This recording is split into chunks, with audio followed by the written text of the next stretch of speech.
Knowing ourselves helps us gain confidence. It is accepting our individual abilities and talents. Self-awareness enables us to deal with challenges with confidence, knowing that we can overcome obstacles. It is important because it helps us figure out what we are good and what we struggle with. When we know ourselves, we can make smarter choices and feel more confident about who we are. It does not just about knowing our strengths, it is also about accepting our flaws. This helps us handle tough times better and be kinder to ourselves. My mother said that she got the name Vince from a basketball star she really admires. She chose to name after that athlete because she appreciated something about them, possibly their accomplishment or talents. I guess my name has something to do with the sport. It is a reflection of attributes like skill and motivation. It reminds me of what my parents think is important and what they want me to be like. My mother used to say I was shy when I was a kid because I was not always friendly or talkative but preferred to watch and listen. Number 2, naughty. My mother used to refer to me as a naughty child because of my mischievous gesture and funny behavior. Obedient. According to my parents, I am someone who follows rules and instruction. Hardworking. My parents often describe me as a hardworking because I'm dedicated and put in a lot of effort into my tasks and responsibilities. My mother said I was a naughty kid and I played too much. I hung up in our closet, but unfortunately, things didn't go as a plan. Our closet fell down on me. My mother gave me 5 pesos to stop crying, and every time I see our closet, I remember what happened to me when I was young. When I was a kid, I played too much Gundam stuff like a robot. It has a small sword and shield. My mother just got home. I hugged my mom, but suddenly, I pierced my mom's nose. A lot of blood came out of his nose. My lolo almost hit me because he was annoyed because of what I did. My lolo said that why he got angry because he didn't know what to do because the hospital is too far from our house. Sensitive. My mom often acknowledged my sensitivity.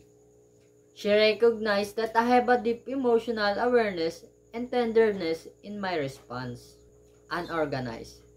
I'm a person that keeping things in order and managing tasks in a structured way can be challenged for me.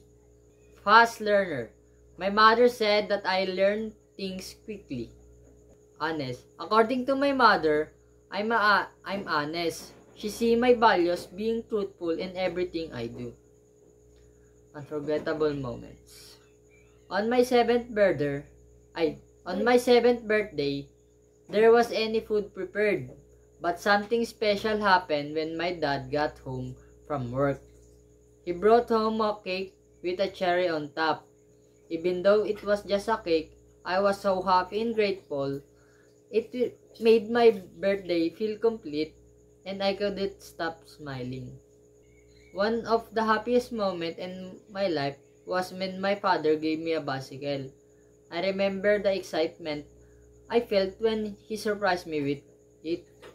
Learning to ride was a little scary at first, but with my father's help, I soon mastered riding and explored the neighborhood with a joy. Public speaking. During my elementary school days, I faced challenges with public speaking. It was a period where expressing myself in front of the others posed difficult for me. Persistence. I have a determination and resilience in pursuing my goals and overcoming obstacles. Patient. I remain calm and focused, especially in a stressful situation. Well-disciplined. My discipline is like a gift from my parents. They show me the ropes of responsibility, hard work, and staying focused. Unforgettable experience. Going to school in the province was a different but really nice. Having a class from 7 a.m. to 5 p.m. every day means a long day. It is not like a class in the city which is from 6 a.m. to 12 p.m.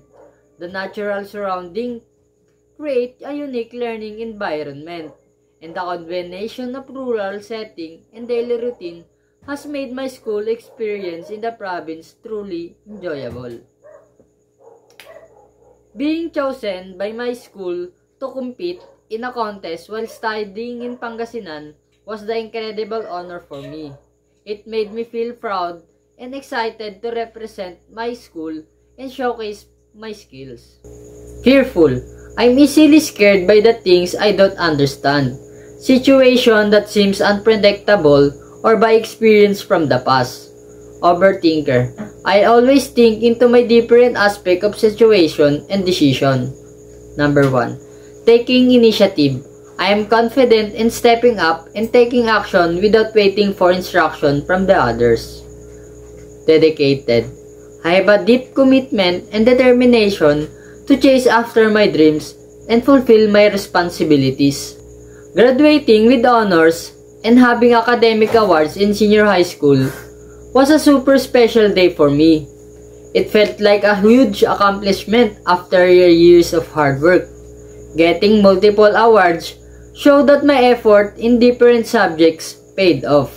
It wasn't just about me, it was about the great teachers, awesome classmates, and the support from my friends and family. This moment will stay with me, reminding me of what I can achieve with dedication.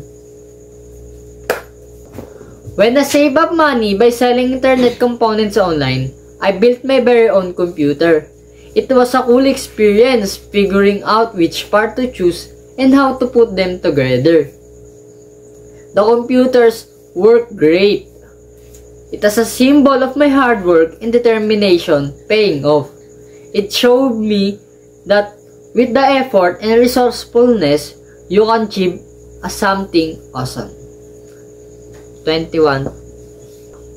Failure. When I make mistake, I'm easy to get frustrated. Impulsive. I tend to act on my instinct and make decisions quickly without extensive consideration. Multitasking. I have the ability to handle and manage multiple tasks or activities simultaneously. Risk-taker. I'm not afraid to try new things. Opening my own computer shop was an incredible experience I'll never forget. I love computer, so starting my own business felt like a dream come true. From planning to opening day, I felt proud of what I was doing.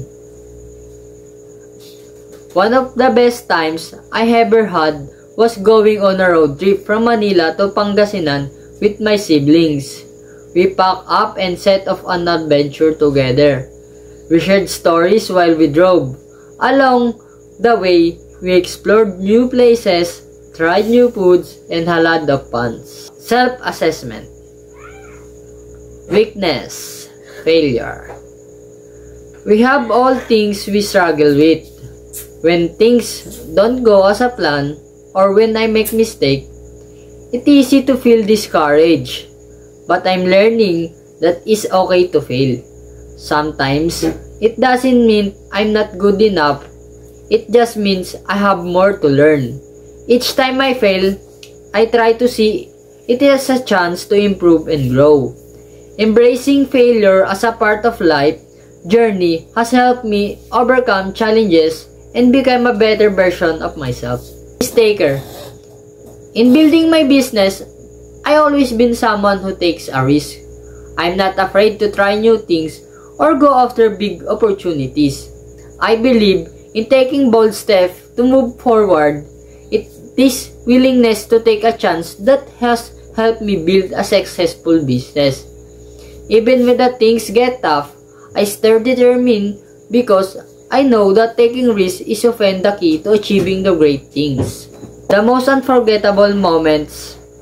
Opening my own computer shop stand out as one of the most unforgettable moments of my life. It was a dream comes true for me, as always had a passion for computer. The entire journey from initial planning to the grand opening was filled with excitement and the pride. Each step of the way, I felt sense of accomplishment and fulfillment, knowing that I was turning my passion into reality.